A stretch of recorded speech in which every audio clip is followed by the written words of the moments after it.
বাংলাদেশের সনাতনী হিন্দুদের উপর ক্রমবর্ধমান নির্যাতন ও ইসকনের চিন্ময় প্রভুকে অকারণে গ্রেফতারের প্রতিবাদে রাষ্ট্রীয় স্বয়ংসেবক সংঘ, হিন্দু সংঘর্ষ সমিতি ও বিভিন্ন হিন্দু সংগঠনের উদ্যোগে সোমবার আগরতলা বাংলাদেশ সহকারী হাই কমিশনের অফিসের সামনে ও রাজ্যের বিভিন্ন স্থানে বিক্ষোভ কর্মসূচি পালন করা হয়।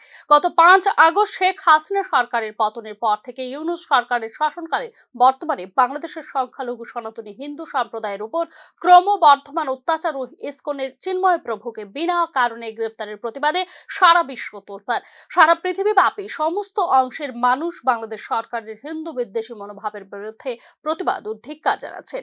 এরই প্রতিবাদে শহর আগরতলার বাংলাদেশ সহকারী হাই কমিশনার অফিসের সামনে, উত্তর ত্রিপুরার ধর্মনগর দিঘির পাড় নেতাজি মূর্তির পাদদেশে, বেলুনিয়ায়, সাবরুম সহ রাজ্যের বিভিন্ন প্রান্তে হিন্দু সংঘর্ষ সমিতি ও হিন্দু সংগঠনের উদ্যোগে বাংলাদেশ সরকারের বিরোধিতা করে চিন্ময় প্রভুকে নিঃশর্ত মুক্তির দাবিতে এবং বাংলাদেশের সংখ্যালঘু হিন্দুদের উপর নির্যাতন বন্ধ করার দাবিতে বিক্ষোভ কর্মসূচি পালন করা হয়েছে।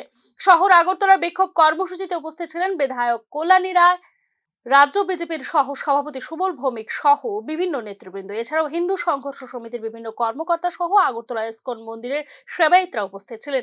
বাংলাদেশের চলমান বিশৃঙ্খল পরিস্থিতির কথা পর্যালোচনা করে রাজ্য বিজেপির সহ সভাপতি সুবল ভৌমিক সাংবাদিকদের সামনে তার প্রতিক্রিয়া ব্যক্ত করেন।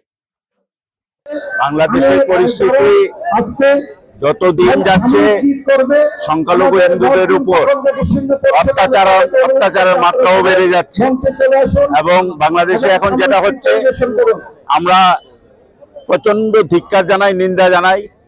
আপনারা দেখেছেন দীর্ঘ সময় ধারাবাহিকভাবে বাংলাদেশের সংখ্যালঘুদের উপর অত্যাচার এবং নির্যাতন চলছে। আমরা আজকে এখানে বিভিন্ন সামাজিক সংগঠন, বিশেষ করে রাষ্ট্রীয় স্বয়ংসেবক সংঘের উদ্যোগে যে প্রতিবাদ সভা হচ্ছে, আপনারা জানেন যে সারা ভারতবর্ষে তথা ভারত সরকার এই ব্যাপারে কড়া পদক্ষেপ নিচ্ছে এবং হুঁশিয়ারি দিয়েছে বাংলাদেশ সরকারকে।